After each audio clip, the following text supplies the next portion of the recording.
UTL solar लावणार आणि सबसिडीही मिळवून देणार। मुंबई सिनेट निवडणुकीत ठाकरे गटाच्या युवा सेनेचा डंका, राखीव प्रवर्गातील 5 तर खुल्या प्रवर्गातील 3 जागांवर युवा सेनेचा विजय, इतर उमेदवारही आघाडीवर। सिनेटच्या निकालाची भाजप आणि मिंधना भीती होती, हा निकाल फक्त सुरुवात, मविया असाच विजय मिळवत राहील, युवा सेनेच्या विजयावर आदित्य ठाकरेंची प्रतिक्रिया। सिनेट निवडणुकीत मतमोजणीला स्थगिती देण्यास हायकोर्टाचा नकार, बोगस पोलिंग एजंटबाबत विद्यापीठ आणि संबंधित उमेदवाराला नोटीस जारी, अल्पेश भोईर यांची मतं बाद करण्याची अभाविपची होती मागणी। देवटा आमदार म्हणत सुनील टेंगरेंचा शरद पवारांकडून समाचार, माझ्या नावे मतं मागून निवडून आले आणि हे आमदार हिट अँड रन मधील आरोपींच्या पाठीशी राहतात, शरम वाटली पाहिजे, वडगाव शेरीतून पवारांचा हल्लाबोल। यंदा भाजपच्या अनेक विद्यमान आमदारांचं तिकीट कापलं जाण्याची शक्यता, अमित शहांचे नागपूर बैठकीत सूचक संकेत, शहांकडून विदर्भाचा आढावा। अमित शहांच्या टार्गेटवर आता मुंबई, 1 किंवा 2 ऑक्टोबरला शहा मुंबई दौऱ्यावर, डेंजर झोनमधील मतदारसंघाचा विभागनिहाय आढावा घेणार। औरंगजेबाप्रमाणे अमित शहांनी महाराष्ट्रात तंबू ठोकला तरी भाजप विजयी होणार नाही, भाजपकडून राज्याच्या तख्तावर तकलादू माणसं, संजय राऊतांचा हल्लाबोल। महाराष्ट्र विधानसभा निवडणुकीचा केंद्रीय निवडणूक आयोगाकडून आढावा, मुंबईतील सर्वपक्षीय नेत्यांच्या बैठकीनंतर आयोगाची उद्या पत्रकार परिषद, 10 ऑक्टोबरला निवडणुकीची घोषणा होण्याची शक्यता।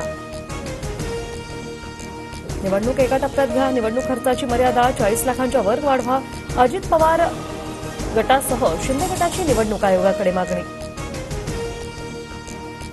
दादा गटाचे मोहोळचे माजी आमदार राजन पाटील राज्य सहकार परिषदेच्या अध्यक्षपदी, राजन पाटलांना राज्यमंत्रीपदाचा दर्जा, पाटलांच्या निवडीने उमेश पाटलांचे वर्चस्व कमी झाल्याची चर्चा। मोहोळमध्ये दादा गटाच्या 2 नेत्यांमधील वाद विकोपाला, सहकारी कारखाना हडप करणारा अध्यक्षपदी हा शेतकऱ्यांवर अन्याय, दादा गटाचे प्रवक्ते उमेश पाटील आक्रमक, राजीनामा देण्याचीही तयारी। भाजपचे माजी खासदार संजय काका पाटलांसह 5 जणांवर गुन्हा दाखल, कवठे महाकाळ नगराध्यक्ष निवडणुकीच्या वादातून पवार गटाच्या माजी उपनगराध्यक्षांना मारहाण केल्याचा आरोप।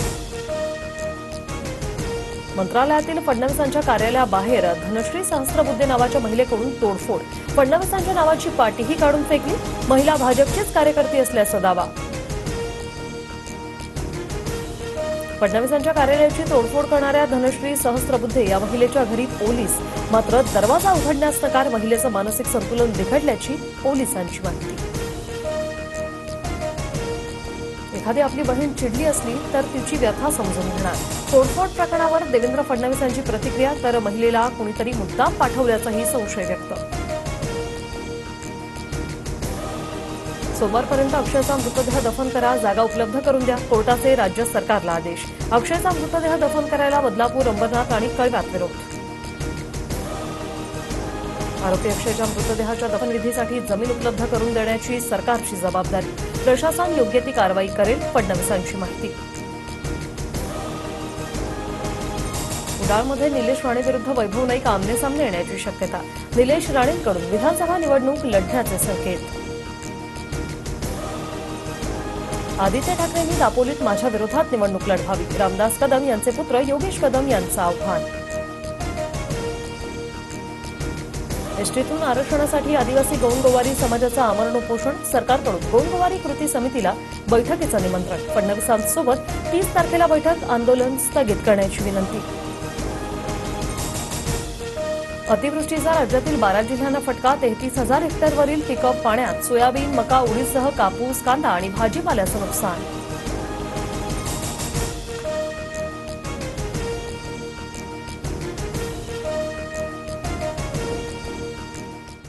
UTL सोलार लावणार आणि सबसिडीही मिळवून देणार।